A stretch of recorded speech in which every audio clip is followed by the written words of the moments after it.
গোলামি না আজাদি, আমার ভাই কবরে, আরে খুঁড়ি কেন বাহিরে, আগামীর পার্লামেন্ট, আরো জোরে আগামীর পার্লামেন্ট, আগামীর বাংলাদেশ, লিল্লাহি তাকবীর।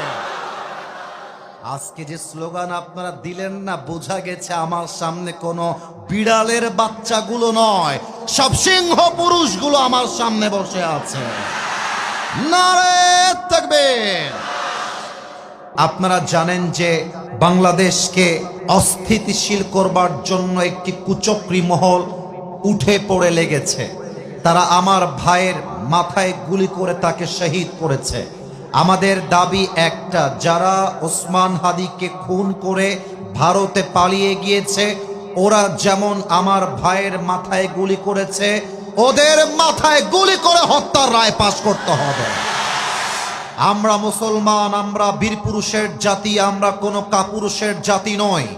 আমাদের মাথা নত হবে একমাত্র আল্লাহর সামনে, দুনিয়ার কোনো মাখলুকের সামনে আমাদের মাথা নত হতে পারে না।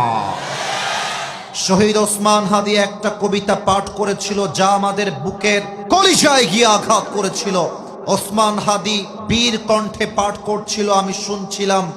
বলো বীর, বলো উন্নত মম শির, শির নেহারি আমারই নত শির, ওই শিখর হিমাদ্রির।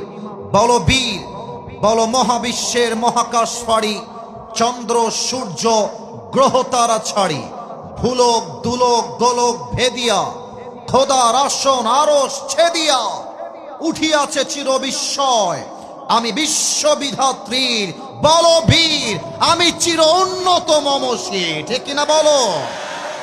আমি আসিফ হুজুর আমার ভাষায়, স্পষ্ট ভাষায় বলছি, আজ 2026 সালের 2 জানুয়ারিতে আমরা অলরেডি প্রবেশ করেছি। এই 26 সালে নির্বাচন হবে 12 ফেব্রুয়ারি পূর্ব ঘোষণা অনুযায়ী।